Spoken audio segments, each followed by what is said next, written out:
Confuse یعنی آپ کو ہیلپ آؤٹ کر سکتی ہے. ٹھیک ہے, یہ ہے کہ دیکھو ریویو آف لٹریچر میں ہم ریسرچ میں ریویو آف لٹریچر کرتے ہیں, اس میں بھی ہم پاس سورسز کو یوز کرتے ہیں, لیکن اس کو ہم صرف ایز اے ریفرنس کے طور پر یوٹیلائز کرتے ہیں. ٹھیک ہے, اور اس میں تو ہم پیریوڈیکلز کو پاسٹ کے موجود چیزوں کو ہی, ٹھیک ہے, اس لیے کنفیوز نہیں ہونا.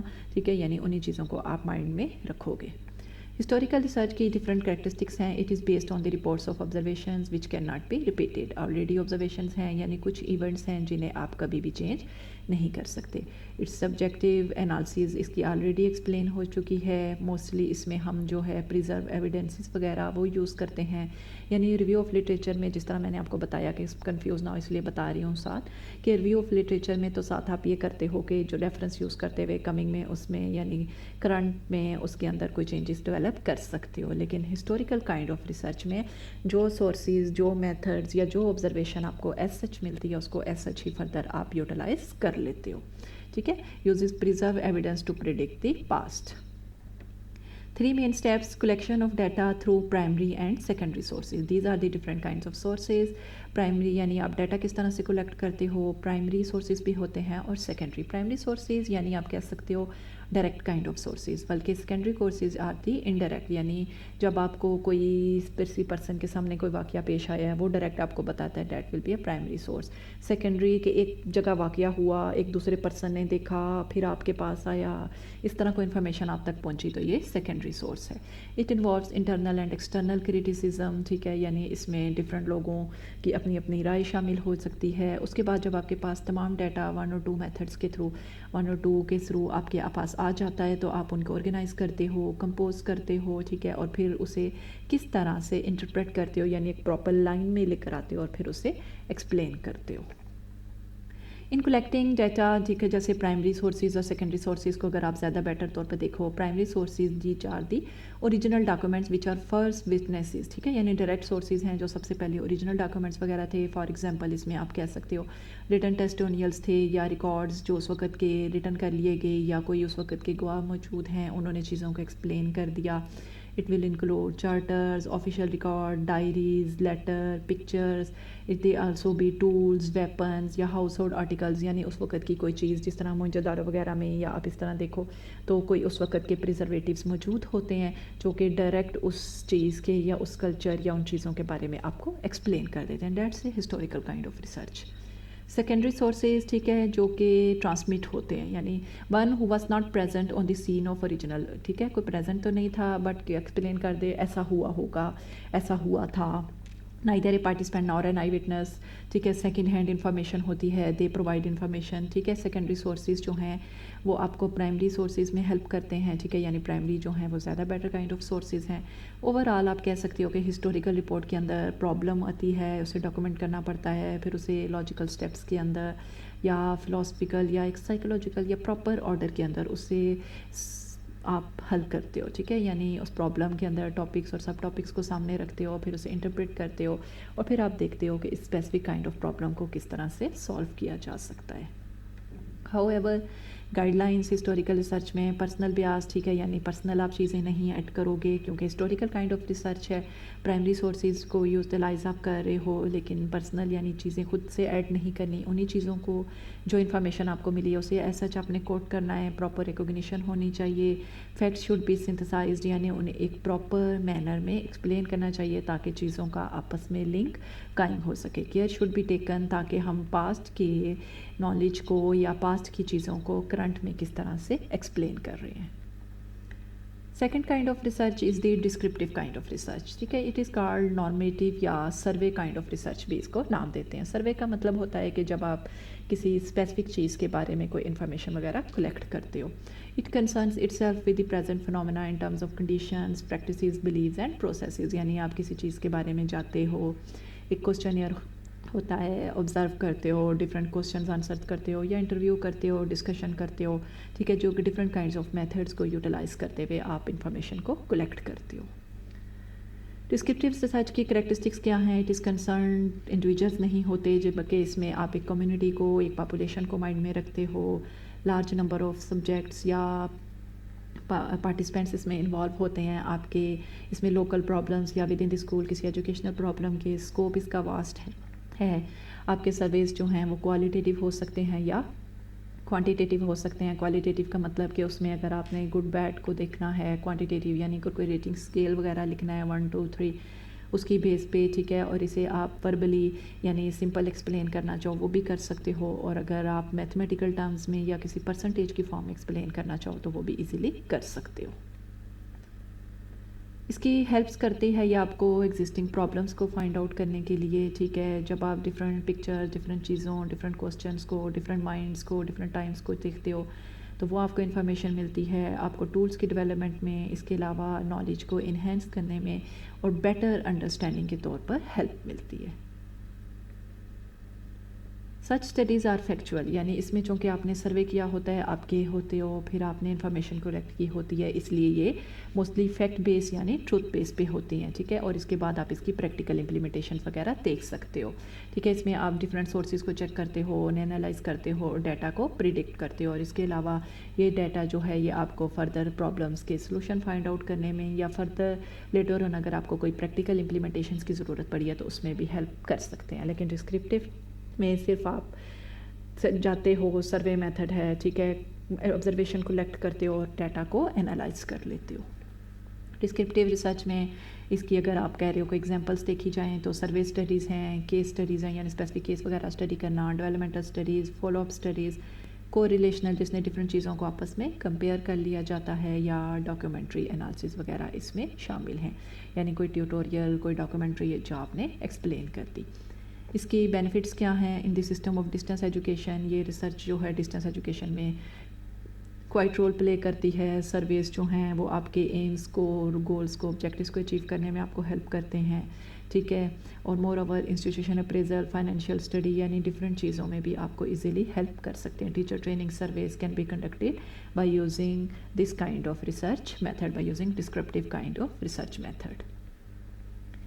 فالوئنگ اسٹیجز جو ہیں اس کے اندر انوالو ہیں. جب آپ ایک رپورٹ پریپیئر کرتے ہو، آپ کے جنرل آبجیکٹیوز ہوتے ہیں، انہیں آپ ایکسپلین کرتے ہو. دین آپ اسپیسیفک آبجیکٹیوز کو، سائز آف سیمپل یعنی نمبر آف پارٹیسپینٹس آپ کے کتنے انوالو تھے جب آپ نے انہیں کوسچنیئر دیا، اس کو کیسے پریپیئر کیا تھا، ٹھیک ہے. یا آپ نے کوسچنیئر نہیں کیا، آپ نے کوئی انٹرویو میتھڈ یوز کیا ہے آنسرنگ کے لیے. پھر جو بھی آپ کے پاس ڈیٹا کلیکشن آتی ہے اس کی آپ انالسس کرتے ہو، اس کو ٹیبولیٹ کرتے ہو، یعنی آپ اس کو ڈفرینٹ اسٹیٹسٹیکل فارمز بھی یوز کر سکتے ہو، آپ ٹیبلز وغیرہ کی فارم میں بھی ایکسپلین کرتے ہو اور پھر اس کو رپورٹ کر دیتے ہو. Third kind of research is the experimental kind of research. Experimental name سے ہی جیسے پتہ لگ رہا ہے جس میں آپ چیزوں کی پریکٹیکل امپلیمنٹیشن کر کے دیکھو گے. Description and analysis of what will be اور what will occur under certain control conditions, ٹھیک ہے. یعنی اس میں انویسٹیگیٹر ہوتا ہے، ٹھیک ہے، وہ کیا کرتے ہیں کہ ایکسپیریمنٹس پرفارم کر کے دیکھتے ہیں، پھر آپ کو پتہ لگتا ہے کہ کس طرح سے چیزوں کو گین کیا جا سکتا ہے. سینس آف این ایکسپیریمنٹ، ٹھیک ہے، اس میں چیزوں کو آبزرو کرتے ہو، آبزرو کرنے کے بعد انہیں ایکسپلین کرتے ہو. اس میں کچھ ڈیپینڈنٹ اور آپ کے انڈیپینڈنٹ ویریبلس بھی انوالو ہوتے ہیں. ڈیپینڈنٹ کا مطلب ہے کہ جب آپ ایک ایکسپیریمنٹ ڈیزائن کر رہے ہو تو وہ کن چیزوں پہ ڈیپینڈ کر رہا ہے اور کن چیزوں پہ وہ ڈیپینڈ نہیں کر رہا، کن چیزوں کی وجہ سے آپ کی جو ریسرچ ہے وہ آگے طرف بڑھے گی یا نہیں بڑھے گی. ایکسپیریمنٹل ریسرچ میں ایک اور چیز آپ کو مائنڈ میں رکھنی پڑتی ہے، آپ کو صرف کنٹرول بھی ہمیشہ ایک رکھنا پڑتا ہے. کنٹرول یعنی جو بالکل نارملی بیسڈ ہوگا، ٹھیک ہے، اس کی بیس پہ آپ جو ایکسپیریمنٹ ہوتے ہو اس کو کلیکٹ کرتے ہو. It include formulation, execution and modification of different kinds of educational policies.